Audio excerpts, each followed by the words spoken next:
नमस्कार मैत्रिणींनो, सर्वांना श्री स्वामी समर्थ. माझ्या चॅनलमध्ये मी तुम्हा सर्वांचं पुन्हा एकदा खूप खूप मनापासून स्वागत करते. मकर संक्रांत हा केवळ सण नसून तो एक महत्त्वाचा आध्यात्मिक आणि ऊर्जात्मक पर्वकाळ आहे.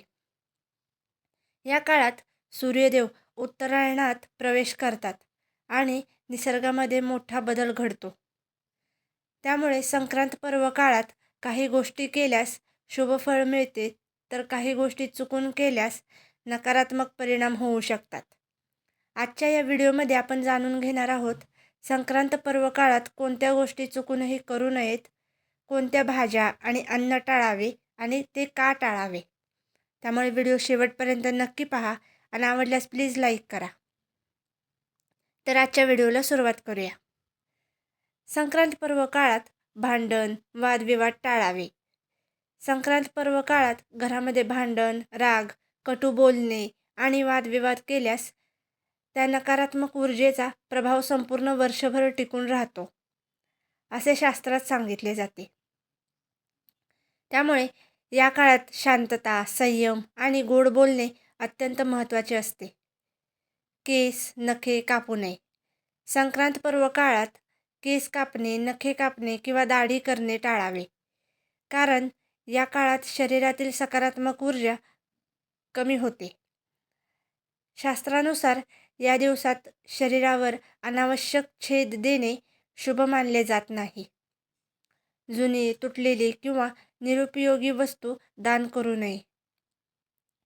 संक्रांत हा दानाचा सण आहे, पण या दिवशी तुटलेल्या, वापरलेल्या वस्तू किंवा खराब वस्तू दान केल्यास पुण्य मिळत नाही, उलट नकारात्मक फळ मिळू शकते.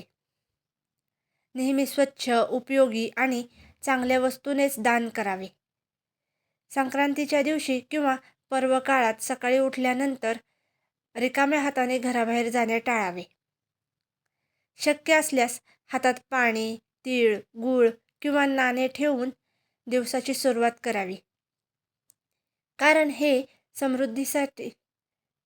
समृद्धीचे प्रतीक मानले जाते. संक्रांतीच्या दिवशी कोणत्या भाज्या टाळाव्यात? वांगी. संक्रांतीच्या दिवशी वांगी खाणे शास्त्रानुसार निषिद्ध मानले जाते, कारण या काळात वांग्यांमध्ये तामसिक गुण वाढलेले असतात, जे शरीर आणि मनावर विपरीत परिणाम करतात. कोबी. संक्रांत पर्व काळात कोबी खाणे टाळावे, कारण या भाज्यांमध्ये या काळात सूक्ष्मजंतूंचा प्रभाव अधिक असतो, जो आरोग्यास हानिकारक ठरू शकतो. बटाटा.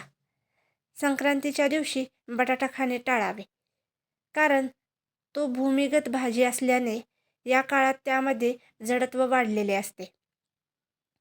संक्रांतीला कोणत्या भाज्या चालतात? संक्रांतीच्या दिवशी डाळी, डाळिंब, गाजर, हरभरा, मेथी, मटार, डाळिंबी कोशिंबीर, तसेच तीळ, गूळ, खिचडी, वरण भात हे सात्विक पदार्थ ग्रहण करावेत. संक्रांत पर्व काळात काय केल्याने शुभ फळ मिळते? संक्रांतीच्या दिवशी सूर्यदेवाला अर्घ्य देणे, तीळ, गूळ दान करणे, गरजू व्यक्तींना अन्नदान करणे आणि तिळगुळ घ्या, गोड गोड बोला या भावनेने वागणे अत्यंत फलदायी ठरते. मैत्रिणींनो, संक्रांत पर्व काळ हा ऊर्जा शुद्धीकरणाचा काळ आहे. या काळात जर आपण योग्य गोष्टी केल्या आणि चुकीच्या गोष्टी टाळल्या, तर संपूर्ण वर्ष सुख, समृद्धी आणि आरोग्याने भरलेले जाते.